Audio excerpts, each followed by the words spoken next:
Bonjour à tous. Merci à François de m'avoir fourni une transition parfaite, puisque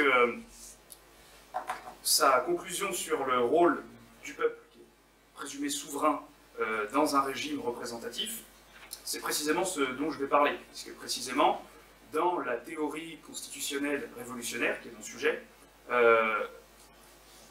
on veut transformer donc un régime dont la légitimité procède d'une extériorité de la société à un régime dont la légitimité repose précisément sur le corps social. Et donc on présume, et c'est ça la révolution, que le souverain c'est l'ensemble des citoyens, le corps politique, et on en fait découler un certain nombre de conséquences pour construire un régime. Et c'est ça le pouvoir constituant révolutionnaire. Et c'est précisément à ce mythe, parce que c'est un mythe, et à l'utilité de ce mythe, parce que ce mythe n'est pas uniquement un mythe, c'est aussi un mythe utile, un mythe légitimant, et un mythe, au fond, toujours mobilisé, et qui est une source de légitimité encore aujourd'hui, bien, et c'est ce que je vais démontrer, que sur le plan historique, ce mythe ne repose en fait sur rien du tout. Donc c'est le mythe fondateur à l'origine du pouvoir démocratique que je vais traiter dans cette intervention. Donc on sent bien, et c'est ça aussi le but de mon intervention, quand on approche de la Constitution, quand on essaie de la penser, de la définir, de la saisir, qu'un univers entier de représentation s'entrechoque, que les références s'amoncellent et avec elles des images, beaucoup d'images, insurrection, révolution, de coup d'État. C'est un concept qui est traversé d'absolu, un concept traversé de mythes, dont la puissance d'évocation voile bien souvent la description objective, voire plus humblement la description tout court. Très difficile à décrire comme objet. Aucune époque n'est exempte de mythe, bien sûr, aucune discipline d'une forme de croyance, et ma participation à ce colloque, ça a été l'occasion finalement d'interroger ces croyances et d'interroger la puissance de ces mythes, mais aussi, comme je viens de le dire, de leur utilité, voire de leur rôle objectif. Et pour ça, je suis allé chercher à l'origine du mythe, dans le pouvoir constituant révolutionnaire. Point de départ de l'histoire constitutionnelle, donc à la fois française et puis pour une part européenne, puisque cette révolution elle a eu tendance quand même à aller voir ailleurs. Et c'est d'ailleurs un point important que je vais traiter durant cette intervention. La Révolution française, derrière l'émancipation proclamée, derrière la revendication de souveraineté nationale, d'un pouvoir constituant du corps des citoyens, eh bien c'est un cas critique pour la théorie révolutionnaire, pour la théorie constitutionnelle.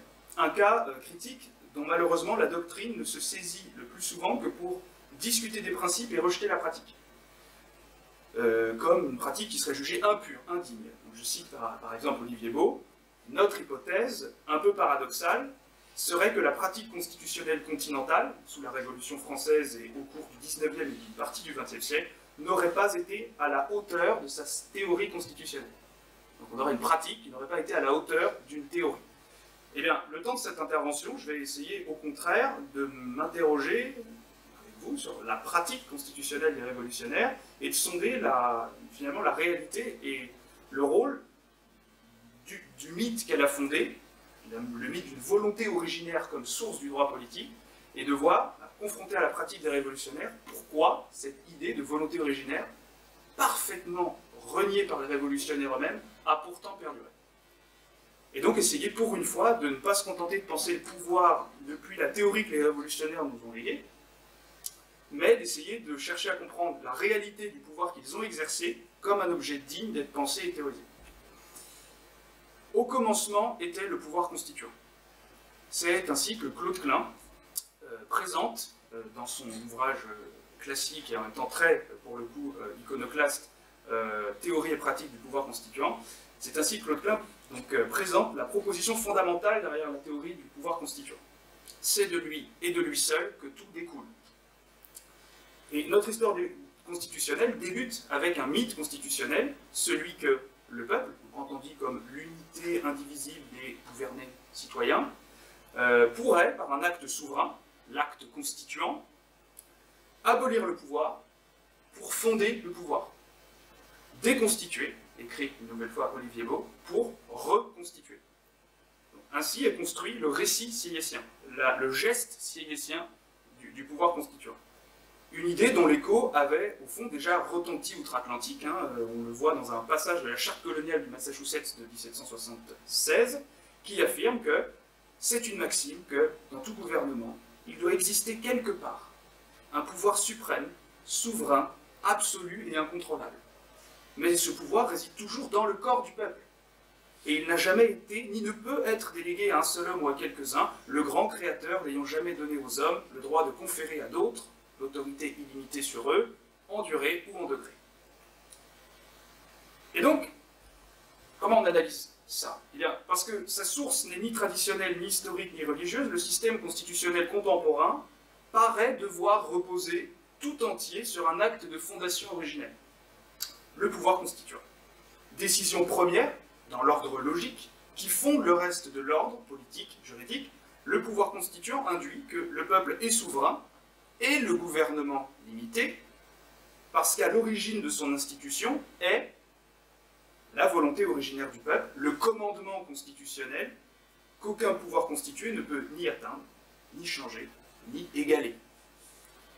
Le pouvoir ainsi constitué, dans le cadre théorique posé, est donc catégoriquement second, puisque engendré, limité, puisque défini par cette volonté.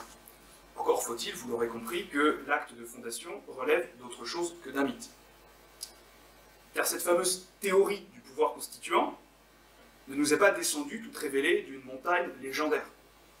Elle fut produite sous la forme d'un discours de légitimation d'une opération, d'un coup de force politique. Elle fut, selon la formule de Claude Klein, un discours du pouvoir constituant, voire même un discours sur le pouvoir constituant. Ce discours fut diffusé pendant une campagne politique précise, celle qui entoure la convocation des États généraux, à la suite d'une invitation royale de tous les savants du royaume à éclairer sur leur future réunion. Louis XVI avait des doutes, où on lui a conseillé de faire cette consultation pour dire comment organiser, sous quelle forme, et donc une campagne de pamphlets va avoir lieu qui va générer, qui va être le lieu où va se théoriser ce discours sur le pouvoir constituant. Et donc, ce discours sur le pouvoir constituant, cette théorie, fut donc d'abord un argument politique. Un argument politique appliqué à une situation réelle en face d'un pouvoir concret, qui est le pouvoir royal. Et le premier intéressé, Sieyès, ne s'en cache pas vraiment. Je vous le cite, « Il s'agit d'assurer, oui ou non, une constitution libre à la France. Ce n'est pas avec des chartes et des reconnaissances que les peuples peuvent se garantir la jouissance assurée de leurs droits. La garantie n'est là que là où est la force. Avec le pouvoir, on se passe des chartes, et avec les chartes les plus détaillées et les plus authentiques, on n'a rien si on n'a pas le pouvoir. » Plutôt clair. Ce discours donc, du pouvoir constituant est donc d'abord une arme de destruction à visée politique. Elle a permis de justifier en droit la transformation des États généraux, archaïque assemblée élue selon l'esprit de la logique d'Ancien Régime, en une assemblée nationale. Opération complexe et un petit peu contestée déjà que Brissot, dès 1789, combattra, considérant illégitime cette assemblée mal élue, composée depuis le système des ordres, issu des anciens corps, des anciennes communautés traditionnelles de la société féodale. Il suffit de regarder comment les assemblées ont été composées, constater qu'elles n'avaient rien, elles ne reposaient pas sur les principes des révolutionnaires. Elles étaient issues de la société d'Ancien Régime. Une opération que Sieyès, dès 1788, osera, dès 1789, mais avant la Réunion, osera même d'avance qualifier d'usurpation. Dans une instruction rédigée pour le compte du duc d'Orléans, à l'attention des futurs agitateurs révolutionnaires dans les assemblées. Il rédige cette instruction qui est signée par le duc d'Orléans, avec Laclos qui est le deuxième rédacteur, et dedans il dit « Oui, oui, nous allons usurper le pouvoir, absolument. » Mais au nom de principes, bien sûr, qui le justifient amplement. Donc la théorie du pouvoir constituant a ensuite permis, à la suite de la séance royale, de conférer à cette Assemblée nationale le pouvoir constituant, par un serment solennel, donc ne pas se quitter avant d'avoir fourni cette constitution. Un discours du pouvoir constituant qui fut l'argument essentiel également, on le voit dans les débats parlementaires, le 5 octobre 1789, pour forcer le roi à accepter sans condition et sans veto les principes de sa soumission à la souveraineté nationale et à la représentation nationale, qui était la vraie instance en face de lui. Il s'agissait donc de se saisir du pouvoir, et pour cela, de produire le bon discours. Il fut donc tout trouvé dans ce récit de la fondation constitutionnelle de la souveraineté du peuple. Mais alors,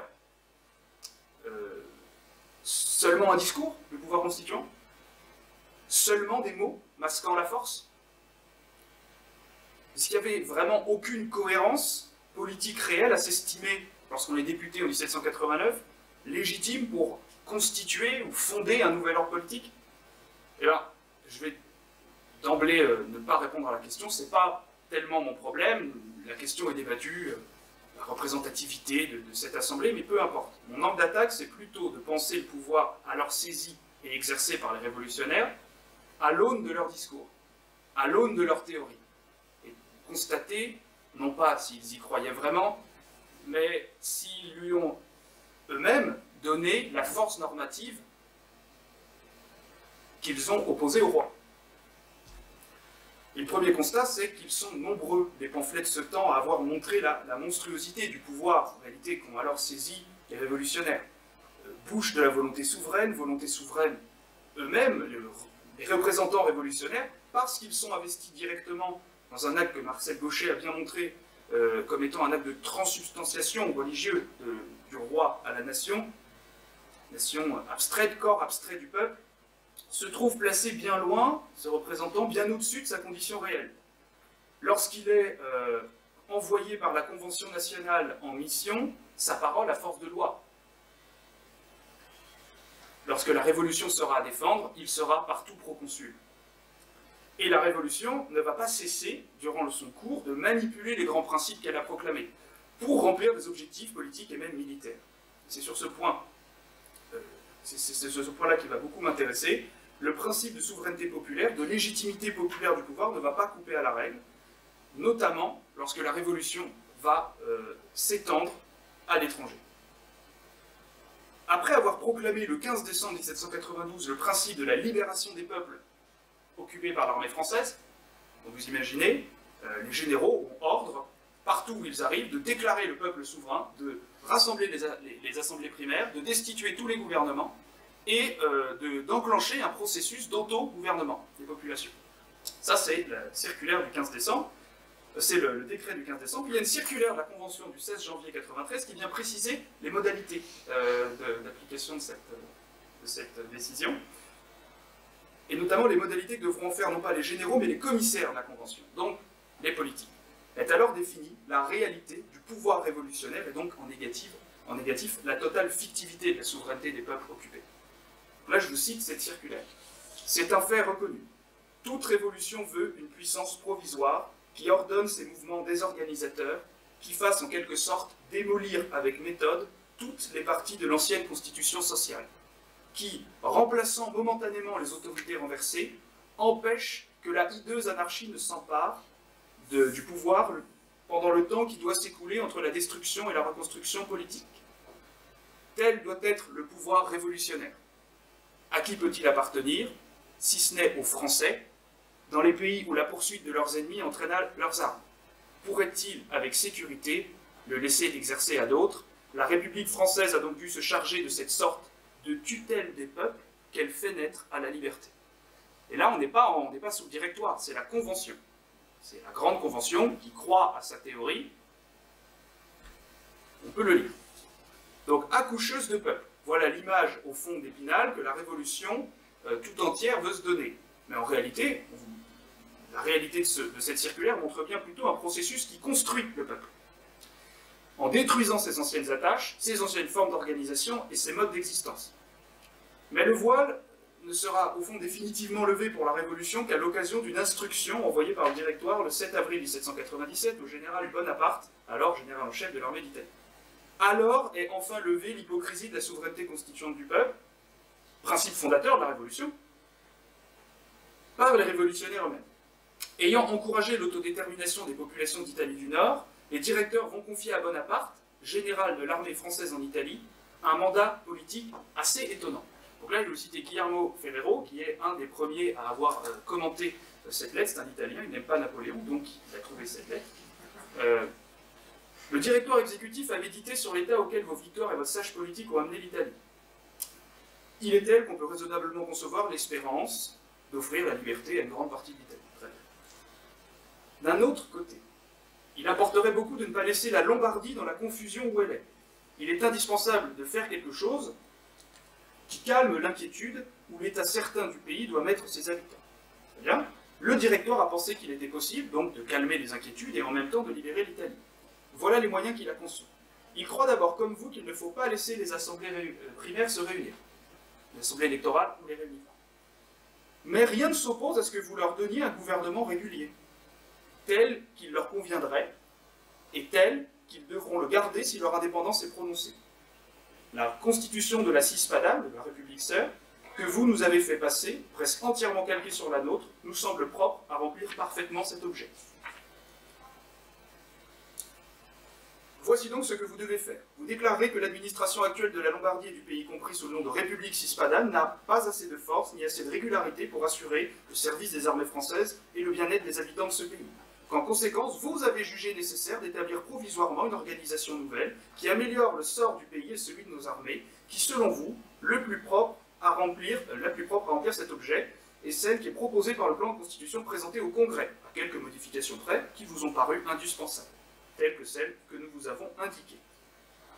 En conséquence, vous ordonnerez que ces contrées seront régies tant que les Français seront en Italie ainsi qu'il suit. Vous déclarez en même temps que pour le moment, vous jugez à propos de nommer les personnes qui doivent remplir les emplois de toute espèce qui sont indiqués dans cette organisation nouvelle, et vous constituerez ainsi toutes les parties du nouvel État. Cependant, il ne nous paraît pas utile que vous établissiez le corps législatif. Le gouvernement doit être en action dans toutes ses parties, mais la volonté législative, tant que nous serons là, ne doit être manifestée que par vous seuls.